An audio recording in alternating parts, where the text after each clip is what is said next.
Hi all, today we are going to discuss about problems given in textbook, page number 22. First question നോക്കാം. The number of children who attended class from Monday to Friday are 34, 35, 32, 33 and 31. What is the average number of children who attended classes each day? അതായത് തിങ്കൾ മുതൽ വെള്ളി വരെ ക്ലാസ്സിൽ ഹാജരായിട്ടുള്ള കുട്ടികളുടെ എണ്ണമാണ് അവിടെ കൊടുത്തിരിക്കുന്നത്. അപ്പോൾ ഓരോ ദിവസവും ആവറേജ് ശരാശരി എത്ര കുട്ടികൾ ക്ലാസ്സിൽ വന്നു എന്നുള്ളതാണ് നമുക്ക് ഫൈൻഡ് ഔട്ട് ചെയ്യേണ്ടത്. അപ്പം അതിന് വേണ്ടിയിട്ട് നമ്മൾ മുൻകഴിഞ്ഞ പ്രോബ്ലത്തിലൊക്കെ ചെയ്തതുപോലെ സ്റ്റെപ്പ് വൈസ് ആയിട്ടുള്ള കാര്യങ്ങൾ എഴുതി വെക്കാം. അവിടെ കൊടുത്തിരിക്കുന്ന കാര്യങ്ങൾ സ്റ്റെപ്പ് വൈസ് ആയിട്ട് എഴുതി വെക്കാം. Total number of children is equal to ഓരോ ദിവസവും പ്രസൻ്റ് ആയിട്ടുള്ള കുട്ടികളുടെ എണ്ണം ആഡ് ചെയ്തിട്ട് അവിടെ എഴുതിയിട്ടുണ്ട്. 34 plus 35 plus 32 plus 33 plus 31 is equal to 165. Then number of days Monday to Friday വരുന്നത് 5 ഡേയ്സ് ആണ്. So number of days is equal to 5. Then average is equal to total divided by number. So ഈ ഒരു equation ഉപയോഗിച്ചിട്ട് നമുക്ക് average number of children attended classes each day find ചെയ്യാൻ പറ്റും. Is equal to 165 divided by 5 is equal to 33. അതായത് ഓരോ ദിവസവും average 33 students class attend ചെയ്തിട്ടുണ്ട് എന്നാണ് ഇവിടെ നമുക്ക് ലഭിക്കുന്നത്. Second question, the table shows the amount of electricity used in Majid's house for some months. What is the average amount of electricity used per month? Which are the months on which usage is more than the average? അപ്പോൾ മജീദിൻ്റെ വീട്ടിലെ ചില മാസങ്ങളിലുള്ള ഇലക്ട്രിസിറ്റിയുടെ usage ആണ് ആ ടേബിളിൽ കാണിച്ചിരിക്കുന്നത്. നോക്കാം. ജനുവരി 85 units, ഫെബ്രുവരി 90 units, March 75 units, April 82 units, May 78 units. ഇപ്പോൾ കണ്ടുപിടിക്കാൻ പറഞ്ഞിട്ടുള്ളത് ആ വീട്ടിൽ ഒരു മാസം ആവറേജ് എത്ര യൂണിറ്റാണ് ഇലക്ട്രിസിറ്റി യൂസ് ചെയ്യുന്നത്. ആവറേജിനേക്കാൾ കൂടുതൽ ഇലക്ട്രിസിറ്റി യൂസ് ചെയ്തിട്ടുള്ള മന്ത്സ് ഏതൊക്കെയാണ്. അപ്പോൾ ഇതിനും നമ്മൾ നേരത്തെ ചെയ്തതുപോലെ അവിടെ കൊടുത്തിരിക്കുന്ന ഡീറ്റെയിൽസ് സ്റ്റെപ്പ് വൈസ് ആയിട്ട് എഴുതിയിട്ടാണ് ആൻസർ കണ്ടുപിടിക്കുന്നത്. So total units of electricity used is equal to 85 plus 90 plus 75 plus 82 plus 78 is equal to 410 units. Then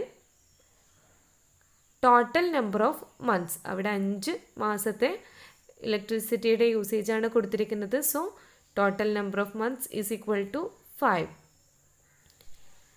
average amount of electricity is equal to 410 divided by 5 is equal to 82 units. നമുക്ക് ഇവിടെ answer കിട്ടി. ഒരു മാസം average 82 units ആണ് use ചെയ്യുന്നത്. അപ്പോൾ ആവറേജിനേക്കാളും കൂടുതൽ use ചെയ്തിട്ടുള്ള ഇലക്ട്രിസിറ്റി യൂസ് ചെയ്തിട്ടുള്ള മന്ത്സ് കണ്ടുപിടിക്കാൻ പറഞ്ഞിട്ടുണ്ട്. So months on which usage is more than average is equal to January. ജനുവരിയിൽ 85 യൂണിറ്റ്സ് യൂസ് ചെയ്തിട്ടുണ്ട്. ആൻഡ് ഫെബ്രുവരിയിൽ 90 യൂണിറ്റ്സ് യൂസ് ചെയ്തിട്ടുണ്ട്. അപ്പോൾ ഇത്രയാണ് ഈ ഒരു പ്രോബ്ലത്തിൻ്റെ ആൻസർ വരുന്നത്. Third question, the weights of players in a team are 68 kilograms, 72 kilograms, 80 kilograms, 70 kilograms, 60 kilograms and 70 kilograms. What is the average weight of a player in the team?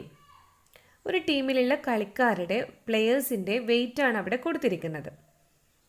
അപ്പോൾ ആ ടീമിലുള്ള പ്ലെയറിൻ്റെ average wait ആണ് നമ്മളോട് കാണാൻ പറഞ്ഞിരിക്കുന്നത്. അപ്പോൾ അതിന് വേണ്ടിയിട്ട് total weight of players is equal to അവിടെ കൊടുത്തിരിക്കുന്ന പ്ലെയേഴ്സിൻ്റെ വെയിറ്റ് ആഡ് ചെയ്യാം. 68 plus 72 plus 80 plus 70 plus 60 plus 70 is equal to 420 kilogram. Number of players is equal to 6. അതായത് അവിടെ 6 പ്ലെയേഴ്സിൻ്റെ കാര്യമാണ് വെയിറ്റ് ആണത്. So number of players is equal to 6. Then the average weight of a player. Average കാണേണ്ട ഇക്വേഷനാണ് ഇവിടെ apply ചെയ്യുന്നത്. Average is equal to total divided by number ആണെന്ന് നമുക്കറിയാം. സോ ടോട്ടൽ 420 കിലോഗ്രാം ആണ്. നമ്പർ 6 ആണ്. So 420 divided by 6 is equal to 70 kilogram എന്ന് നമുക്ക് ആൻസർ കിട്ടും. അതായത് ആ ടീമിലുള്ള പ്ലെയറിൻ്റെ ആവറേജ് വെയിറ്റ് എന്ന് പറയുന്നത് 70 കിലോഗ്രാം ആണ്. Fourth question, the total income of a man in 8 days is 1840 rupees. What is the average income per day? ഒരാളുടെ 8 ദിവസത്തെ ആകെ വരുമാനം, ആകെ ഇൻകം 1840 രൂപയാണ്. അയാളുടെ ഒരു ദിവസത്തെ ശരാശരി ഇൻകം എത്രയാണ് എന്നാണ് കണ്ടുപിടിക്കേണ്ടത്. ഇതൊരു സിമ്പിൾ ക്വസ്റ്റ്യൻ ആണ്. The total income is equal to 1840 rupees എന്ന് അവിടെ തന്നിട്ടുണ്ട്. ആഡ് ചെയ്യാനൊന്നുമില്ല.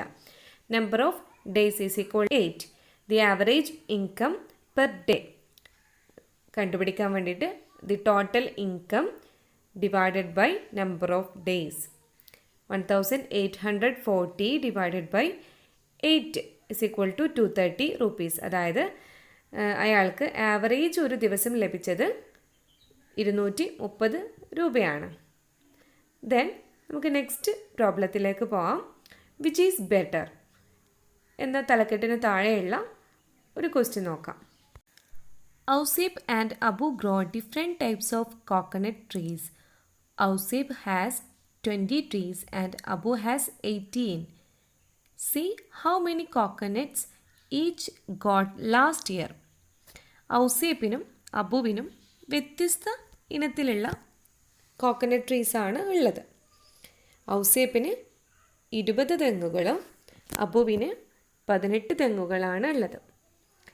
രണ്ടു പേർക്കും കഴിഞ്ഞ വർഷം ലഭിച്ചിട്ടുള്ള തേങ്ങയുടെ കണക്ക് അവിടെ ബോക്സിൽ കൊടുത്തിട്ടുണ്ട്. അപ്പോൾ അത് നോക്കാം. ജനുവരിയിൽ ഔസേപ്പിന് 160 കോക്കനട്ട്സ് ലഭിച്ചിട്ടുണ്ട്. ഏപ്രിലിൽ 280, ഓഗസ്റ്റിൽ 200, നവംബറിൽ 260. എന്നാൽ അബുവിന് ജനുവരിയിൽ 200, ഏപ്രിലിൽ 264, ഓഗസ്റ്റിൽ 240, നവംബറിൽ 160. ഈ ഒരു ടേബിൾ അനലൈസ് ചെയ്തിട്ടാണ് താഴെയുള്ള ക്വസ്റ്റ്യൻ്റെ ആൻസർ കണ്ടുപിടിക്കേണ്ടത്. Which kind gives more coconuts? ഏത് ഇനം തെങ്ങിൽ നിന്നാണ് കൂടുതൽ കോക്കനട്ട് നമുക്ക് ലഭിക്കുന്നത്? Can we decide this by comparing just the total numbers each got? നമുക്ക് ആകെ ലഭിച്ചിരിക്കുന്ന തേങ്ങയുടെ എണ്ണം മാത്രം നോക്കിയിട്ട് ഏത് തെങ്ങാണ് നല്ലതെന്ന് പറയാൻ പറ്റുമോ? So how do we decide? പിന്നെ എങ്ങനെയാണ് നമ്മളിത് തീരുമാനിക്കുന്നത്, കണ്ടെത്തുന്നത്? അപ്പം അതിന് വേണ്ടിയിട്ട് നമുക്ക് ആവറേജ് നോക്കാം. അപ്പോൾ ഔസേപ്പിൻ്റെ ആദ്യം നോക്കാം. Ouseph total number of coconuts that Ouseph got. ഔസേപ്പിന് ലഭിച്ചിട്ടുള്ള ടോട്ടൽ തേങ്ങകളുടെ എണ്ണം ആഡ് ചെയ്യാം. 160 plus 220 plus 200 plus 260 is equal to 900. Number of coconut trees, ഔസേപ്പിന് 20 കോക്കനട്ട് ട്രീസാണ് ഉള്ളത്. So is equal to 20. ഈ ഒരു രണ്ട് ഡീറ്റെയിൽസിൽ നിന്നും നമുക്ക് ആവറേജ് കാണാൻ പറ്റുമല്ലോ. The average number of coconuts per tree is equal to 900 divided by 20 is equal to 45. അതായത് ഔസേപ്പിന് ഒരു ട്രീയിൽ നിന്നും ആവറേജ് ലഭിച്ചിട്ടുള്ള കോക്കനട്ടിൻ്റെ എണ്ണം എന്ന് പറയുന്നത് 45 ആണ്. ഇനി ഇതേ രീതിയിൽ നമുക്ക് അബുവിൻ്റെ ആവറേജും കൂടി ഒന്ന് കാൽക്കുലേറ്റ് ചെയ്യാം. Total number of coconuts that Abu got is equal to 200 plus 264 plus 240 plus 160 is equal to 864. Total number of coconut trees, ഔസേപ്പിന് 20 കോക്കനട്ട് ട്രീയും അബുവിന് 18 കോക്കനട്ട് ട്രീയും ആണുള്ളത്. So is equal to 18. The average number of coconuts per tree is equal to 864 divided by 18 is equal to 48. ഇവിടെ നമ്മൾ ഔസേപ്പിൻ്റെയും അബുവിൻ്റെയും average number of coconuts per tree കണ്ടുപിടിച്ചിട്ടുണ്ട്. ഔസേപ്പിന് 20 കോക്കനട്ട് ട്രീയിൽ നിന്നുമായിട്ട് 900 കോക്കനട്ടാണ് ലഭിക്കുന്നത്. എന്നാൽ അബുവിന് തൻ്റെ 18 കോക്കനട്ട്സ് ട്രീയിൽ നിന്നും 864 കോക്കനട്ട്സ് ആണ് ലഭിക്കുന്നത്. ആവറേജ് കണക്ക് പ്രകാരം ഔസേപ്പിന് ഒരു കോക്കനട്ട് ട്രീയിൽ നിന്നും ലഭിക്കുന്നത് 45 കോക്കനട്ട്സ് ആണെന്ന് നമ്മൾ കണ്ടെത്തിയിട്ടുണ്ട്. എന്നാൽ അബുവിന് 18 കോക്കനട്ട്സ് ട്രീയേ ഉള്ളൂ. പക്ഷേ അതിലെ ഒരു കോക്കനട്ട് ട്രീയിൽ നിന്നും ആവറേജ് കണക്ക് പ്രകാരം 48 കോക്കനട്ട്സ് ലഭിക്കുന്നുണ്ട്. അപ്പോൾ ഇതിലൂടെ നമുക്കൊരു കാര്യം കണ്ടെത്താൻ പറ്റും. More yield is from Abu's coconut tree. നമ്മൾ പറഞ്ഞിട്ടുണ്ട് അബുവിൻ്റെയും ഔസേപ്പിൻ്റെയും കോക്കനട്ട് ട്രീ എന്ന് പറയുന്നത് വ്യത്യസ്ത ഇനത്തിൽപ്പെട്ടതാണ്. അതുകൊണ്ട് തന്നെ അബുവിൻ്റെ അബുവിൻ്റെ ഉടമസ്ഥതയിലുള്ള കോക്കനട്ട് ട്രീ ആണ് കൂടുതൽ ഈൽഡ് നൽകുന്നത്. പേജ് നമ്പർ 23 പ്രോബ്ലംസ് നമുക്ക് നെക്സ്റ്റ് പാർട്ടിൽ ഡിസ്കസ് ചെയ്യാം. Okay, thank you.